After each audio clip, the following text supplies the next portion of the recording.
السلام علیکم ناظرین، آج ہمارے ساتھ موجود ہیں پیپلز ڈیموکریٹک پارٹی کے سینئر ورکر شکیل احمد پرے صاحب، جو اس پارٹی کے ساتھ شروع سے لے کر آج تک جڑے ہوئے ہیں۔ ایسے میں جب پیپلز ڈیموکریٹک پارٹی کے قدآور لیڈر اس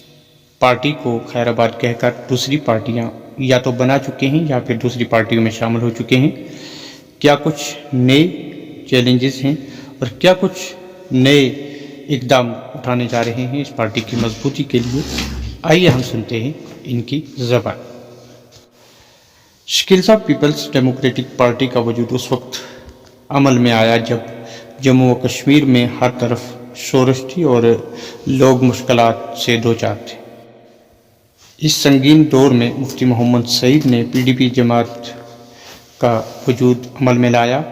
اور چلتے ہوئے آج اس پارٹی کی باغ ڈور ان کی بیٹی محترمہ محبوبہ مفتی کے ہاتھ میں۔ اب آپ کی پارٹی کے عوام کے تئیں کیا کچھ خیالات ہیں اور کیا کچھ موقف ہیں، یہ بتائیں گے؟ دو بندوقوں کی لڑائی تھی، ایک اس فورس کی جس فورس کے ساتھ ریاست جموں کشمیر کے سابقہ حکمران یا جب راجہ مہاراجہ یہاں پہ حکومت کرتے تھے انہوں نے الحاق کیا ہوا تھا، وہ فورس تھی، اور ایک طرف وہ فورس تھی جو اس ریاست کی آزادی کی مانگ کرتی تھی۔ لیکن پیپلز ڈیموکریٹک پارٹی نے کبھی بھی بندوق کے ذریعے کسی مسئلے کے حل پہ یقین نہیں رکھا، اور پیپلز ڈیموکریٹک پارٹی کی تحریک جو چلائی گئی اس ریاست کے اندر، اس میں ایک نعرہ دیا گیا، نہ گرنیڈ سے نہ گولی سے بات بنے گی بولی سے۔ یہ مفتی صاحب کا نعرہ تھا، اور اس نعرے کے پہ ہی عمل درآمد کرتے ہوئے مفتی محمد سعید صاحب نے 2002 میں اس ریاست کی کمان بطور چیف منسٹر وزیر اعلیٰ سنبھالی، اور اس وقت جو یہاں پہ حکومت بنی وہ کانگریس اور پیپلز ڈیموکریٹک پارٹی نے آپس میں الحاق کیا اور حکومت بنی۔ اور ریاض صاحب، آپ جانتے ہیں کہ 2002 میں پارلیمنٹ، ہندوستان کی جو پارلیمنٹ کی حکومت تھی، جو پارلیمنٹ میں حکومت چل رہی تھی، وہ اٹل بہاری واجپئی کی قیادت میں حکومت تھی۔ اٹل بہاری واجپئی جو ہیں وہ بھارتیہ جنتا پارٹی اور کچھ اور چند پارٹیوں کے پارلیمنٹ ممبر کو ملا کے حکومت بنی ہوئی تھی، اور اٹل بہاری واجپئی جی ہندوستان کے وزیر اعظم تھے۔ تو مفتی محمد سعید صاحب نے جیسے ہی ریاست جموں کشمیر کا کمان سنبھالی، وزیر اعلیٰ کا عہدہ سنبھالا، تو انہوں نے ایک ایسا روڈ میپ تیار کیا جن دو ملکوں کی فوجیں، پاکستان اور ہندوستان کی فوجیں بالکل بارڈر پر ایک دوسرے کو نشانہ بنانے کے لیے تیار تھیں۔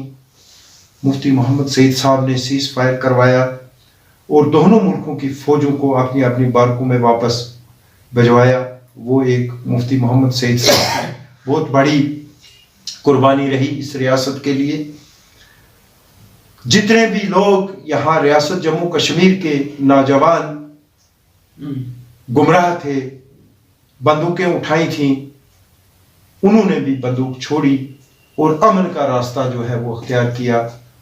پیپلز ڈیموکریٹک پارٹی نے 2002 سے لے کر کانگریس کے ساتھ مل کے 2009 تک اس ریاست کو ایک ایسا امن دیا۔ آپ جانتے ہیں ریاض صاحب کہ جب یہاں پہ راولہ کوٹ، پونچھ سے راولہ کوٹ اور سری نگر سے مظفر آباد بورڈ لگائے گے کہ یہ راستے کھولے جائیں گے، اور یہاں سے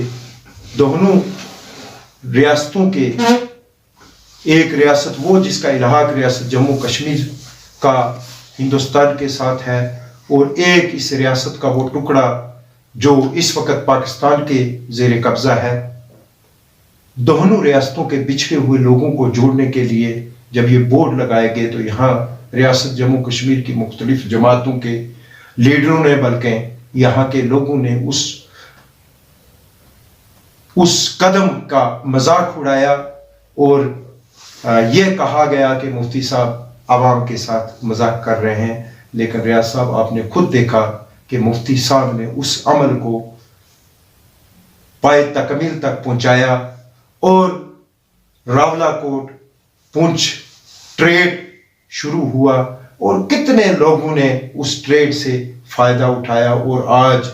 ان لوگوں سے پوچھا جائے جن لوگوں نے دونوں ریاست کے جو دو ٹکڑے 1947 میں کیے گئے، ان دو ٹکڑوں کے لوگ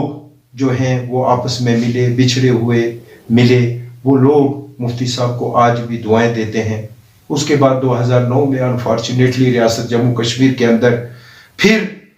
نیشنل کانفرنس اور کانگریس کی حکومت بنی جو 2014 تک چلی، لیکن وہ جو امن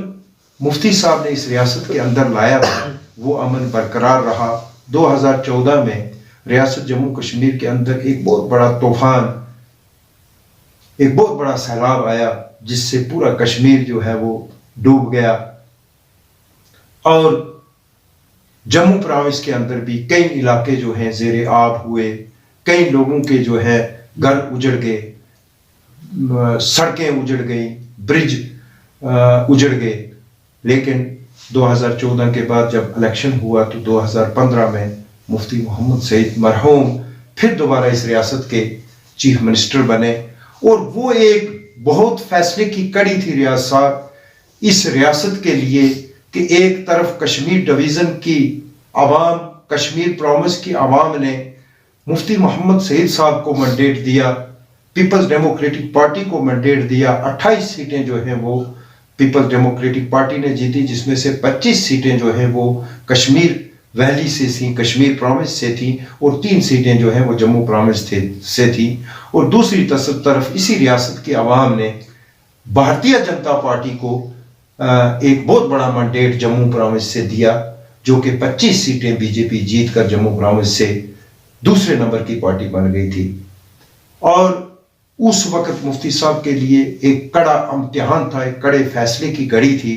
کیونکہ 70 سال سے بھارتیہ جنتا پارٹی کا ایک منشور تھا، بھارتیہ جنتا پارٹی کا ایک جدوجہد تھی کہ ریاست جموں کشمیر سے کسی نہ کسی طریقے جب بھی ہماری حکومت آ جائے تو ہم 370 اور 35 کو ختم کریں۔ مفتی صاحب نے ایک ایجنڈا آف الائنس کے تحت یہ سوچا کہ اس وقت اگر ہم کانگریس یا نیشنل کانفرنس کے ساتھ الحاق کر کے حکومت بناتے ہیں، ریاست جموں کشمیر میں حکومت تو بن جائے گی، مفتی صاحب ریاست جموں کشمیر کے چیف منسٹر تو بن جائیں گے، لیکن کہیں ایسا نہ ہو کہ یہ بھارتیہ جنتا پارٹی اس 370 اور 35 کو ختم نہ کر دے۔ اس لیے مفتی صاحب نے ایک یہ چیز یہ دیکھتے ہوئے کہ اس 370 اور 35 کو کیسے بچایا جائے، اور دوسرا یہ دیکھتے ہوئے کہ ریاستی عوام نے منڈیٹ کیسے دیا ہے۔ اگر آپ کشمیر پروونس کے منڈیٹ کو ہی لے کے ریاست میں حکومت بناتے تو بھی اچھی بات نہیں تھی۔ مفتی صاحب نے جموں پروونس کے منڈیٹ کو بھی احترام کرتے ہوئے دونوں پروونس کے منڈیٹ کو حکومت میں لایا، اور ایک ایجنڈا آف الائنس طے ہوا۔ اس ایجنڈا آف الائنس کے تحت سیر فہرست بی جے پی نے یہ لکھ کے دیا کہ جب تک پیپلز ڈیموکریٹک پارٹی اور بی جے پی کی سرکار ریاست جموں کشمیر کے اندر رہے گی تب تک دفعہ 370 جو ہے۔ صاحب یہاں میں آپ سے پوچھنا چاہوں گا کہ 2002 سے 2009 تک کا سفر اور پھر 2009 سے 2014 تک کا سفر، چونکہ مفتی محمد سعید مرحوم جو ایک قداور لیڈر تھے اور وہ ہر ایک سیاسی چال سے بھی واقف تھے، اور وہ سیاست کے ایک بہت اعلیٰ پایہ پہ فائز بھی تھے، اور انہوں نے حکومت یہاں جموں کشمیر کی عوام کی اس دکھتی رگ پہ بھی جو ہے وہ ہاتھ رکھا کہ جو اس وقت کی ضرورت تھی۔ لیکن کیا وہ اس چال کو سمجھ نہیں سکے جموں کشمیر کے اندر بی جے پی کے، جب انہوں نے ان کے ساتھ الحاق کیا اور پھر اس الحاق کا کیا کچھ اثر ہوا اور آج اس کا کیا رد عمل ہے، اور کیا کہنا چاہیں گے اس حوالے سے؟ ریاض صاحب یہ بالکل مفتی صاحب جانتے تھے بھارتیہ جنتا پارٹی بھارتیہ جنتا پارٹی نے ہی ہندوستان کی مرکزی سرکار اور مرکزی پالیسی نے ریاست جموں کشمیر کے ساتھ اور ریاست جموں کشمیر کی علاقائی جماعت جو ریجنل پارٹیاں جو جیت کر ریاست جموں کشمیر کی حکومت سنبھالتی تھیں ان کے ساتھ ہمیشہ دھوکہ ہی کیا ہے. یہ چیز بالکل کلیئر تھی. اور ریاست میں آپ کو یہ بتا دوں کہ جب مفتی محمد سعید صاحب اس دنیا فانی سے رخصت ہو گئے, مفتی محمد سعید صاحب ایک ایسی شخصیت تھے کہ ان سے پورے ایشیا کے جو لیڈرشپ ہے وہ ان کا احترام کرتی تھی. اور جس وقت مفتی محمد سعید صاحب اس دنیا فانی سے رخصت ہوئے تو اس وقت محترمہ محبوبہ جی کو لگا کہ اب میرا بس نہیں ہے اس بھارتیہ جنتا پارٹی کے ساتھ حکومت بنانا. انفارچونیٹلی یہ وہی 1954 کی یاد اس وقت یہاں پہ کچھ چند مقاصد پسند لیڈروں نے دلائی. 1954 کی یاد جب شیخ محمد عبداللہ اس ریاست کے وزیر اعظم تھے اور جب شیخ محمد عبداللہ صاحب کو جیل میں ڈالا گیا تو یہاں پہ لیڈر کھڑے ہوئے جنہوں نے چیف منسٹر کا عہدہ سنبھالا اور عبوری چیف منسٹر بن کے 20 سال یہاں ریاست میں حکومت کی. وہی دور اس وقت محبوبہ مفتی کے انکار کرنے پر جب محبوبہ مفتی نے کہا کہ نہیں, جب تک ہمارے ساتھ جو وعدے کیے ہوئے ہیں, جو ہمارے ساتھ کانفیڈنس میجر بلڈنگز کے تحت جو ہمارے ساتھ جو معاہدہ ایجنڈا آف الائنس طے ہوا ہے مرکز کے ساتھ, جب تک مرکزی سرکار اس پہ پورا نہیں اترتی تو میں دوبارہ حکومت نہیں بناؤں گی. لیکن انفارچونیٹلی آپ خود جانتے ہیں یہاں پہ ایک ایسا ٹولہ تیار ہو گیا جو ٹولہ پارٹی کو چھوڑ کر ایک ٹولے کی شکل میں بی جے پی میں جوائن ہونا چاہتا تھا. پھر محبوبہ جی نے دوبارہ یہاں پہ آپ نے پارٹی کی قربانی دیتے ہوئے آپ نے پارٹی ایک قسم کی قربانی دی. اس وقت محبوبہ جی نے اپنی پارٹی کی اور پھر ان کے ساتھ مل کر محبوبہ جی چیف منسٹر بنی. اور جب محبوبہ جی چیف منسٹر بنی تو ریاض صاحب مجھے ابھی بھی یاد ہے بھارتیہ جنتا پارٹی کے سپوکس پرسن سنیل سیٹھی جی 2018 میں ایک سٹیٹمنٹ دے رہے تھے گلستان نیوز پہ, اور جب تجزیہ نگار نے ان سے سوال پوچھا کہ آپ کا ایک منشور, آپ کا ایک موقف تھا کہ ریاست جموں کشمیر سے دفعہ 370 اور 35A کو توڑا جائے گا, تو اس سپوکس پرسن سنیل سیٹھی جی کے الفاظ مجھے ابھی بھی یاد ہیں. 2018 میں انہوں نے سٹیٹمنٹ دی, انہوں نے کہا جی ہمارا ایک ایجنڈا آف الائنس ہے, ہم نے پیپلز ڈیموکریٹک پارٹی کے ساتھ ایک ایجنڈا آف الائنس طے کیا ہے اور اس ایجنڈا آف الائنس کے تحت ہم تب تک دفعہ 370 پہ کوئی بات نہیں کر سکتے, 35A پہ بات نہیں کر سکتے جب تک ہماری پیپلز ڈیموکریٹک پارٹی کے ساتھ الحاق ہے. تو انفارچونیٹلی ریاست جموں کشمیر کے اندر پہلے بھی بہت بڑے سانحہ گزرے, 2010 کا سانحہ, 2012 کا سانحہ, اور پھر 2018 میں ایک ایسا سانحہ ریاض صاحب کہ جس سے پوری دنیا کی انسانیت کی روح کانپتی ہے, اور وہ سانحہ تھا آصفہ مرڈر کیس اور آصفہ ریپ کیس. اور آپ کو بخوبی یاد ہوگا کہ محترمہ جی اس وقت ڈٹ گئیں کہ ریاست جموں کشمیر کی پولیس جو ہے اور ریاست جموں کشمیر کی طرف سے تعینات کردہ SIT جو ایک ٹیم پولیس کی جو اس معاملے کی تحقیقات کر رہی تھی, وہی ٹیم جو ہے وہ تحقیقات کرے گی اور وہی اس کے ملزموں کو کیفر کردار تک پہنچائے گی. لیکن بھارتیہ جنتا پارٹی نے اس وقت اپنے لوگوں کو بچانے کے لیے, اور آپ نے خود دیکھا کہ یہ بھارتیہ جنتا پارٹی کے اس وقت اصلی چہرہ جو ہے وہ دنیا کے سامنے آیا. انہوں نے جس وقت ملزموں کو ریپسٹ اور قتل کے ملزموں کو جب گرفتار کیا گیا, اس وقت اس بھارتیہ جنتا پارٹی کے لیڈروں نے ان ریپسٹ اور ان قتل کے ملزموں کے حق میں جلوس نکالے, اور اس وقت محبوبہ جی اپنے موقف پہ ڈٹی رہیں اور انہوں نے کہا نہیں, ہم آصفہ کے اس قاتلانہ اس آصفہ کے جو قتل کیا گیا, آصفہ کے ساتھ جو ریپ کیا گیا, یہ جو ظلم کیا گیا, ہم اس ظلم کے ساتھ کسی قسم کا جو ہے وہ کمپرومائز نہیں کر سکتے. جیسے کشکین صاحب آپ نے ذکر کیا کہ یہاں آصفہ کا کیس اور اس کے علاوہ بہت سارے ایسے معاملات ہوئے کہ جس سے جموں کشمیر کی عوام کے دلوں کو ٹھیس پہنچی اور خاص کر کے خواتین کو بھی اس سے بہت بڑا دھچکا لگا. لیکن کہیں نہ کہیں اس دوران جب ملزموں کو بچانے کے لیے بھارتیہ جنتا پارٹی بھی اتنی کوششیں کر رہی تھی اور ملک سے ریاست جموں کشمیر سے دفاع جو ان کے منشور میں تھا اس کو بھی توڑنے کی فکر تھی، تب بھی محبوبہ مفتی جی کے پارٹی میں جو شامل تھے قداور شخصیت، قداور لیڈر، جن میں الطاف بخاری جیسے قداور لیڈر اور ضلع پونچھ تحصیل منڈی کے ایم ایل اے جو پیپلز ڈیموکریٹک میں وقت کے ایم ایل اے رہ چکے تھے، انہوں نے بھی اسے کنارہ کر لیا اور اپنی پارٹی سے استعفیٰ دے دیا. کیا وجہ تھی کہ اس پارٹی میں بغاوت پھیل گئی؟ نہیں، جس وقت ریاض صاحب ریاست جموں کشمیر سے سانہ ہوا آصفہ والا، اور میں سلام پیش کرتا ہوں محترمہ محبوبہ جی کو کہ انہوں نے ایک بہترین سٹینڈ لے کے اس کے ملزموں کو کیفر کردار تک پہنچایا، اور اس وقت ریاست جموں کشمیر کے اندر یہ تاریخ میں پہلا واقعہ ہے کہ بھارتیہ جنتا پارٹی جو 300 کچھ سیٹیں لے کے پارلیمنٹ میں بیٹھی ہے، اور ریاست جموں کشمیر کے اندر بھی عوام نے اس کو ایک بہت بڑا منڈیٹ دیا تھا، اس کے 2 کیبنٹ منسٹر کو باہر کروا دیا، باہر کا راستہ محبوبہ جی نے دکھا دیا. اور جب بھارتیہ جنتا پارٹی نے سپورٹ واپس لے لی، راتوں رات انہوں نے جو ہے وہ حکومت ختم ہو گئی، اور جب حکومت ختم ہوئی تو اس کے بعد یہاں پہ کچھ لوگ، جن لوگوں کو ریاض صاحب، الطاف بخاری صاحب کی بات آپ نے کی، مجھے آپ ایک بات بتائیے، پیپلز ڈیموکریٹک پارٹی کے پیپلز ڈیموکریٹک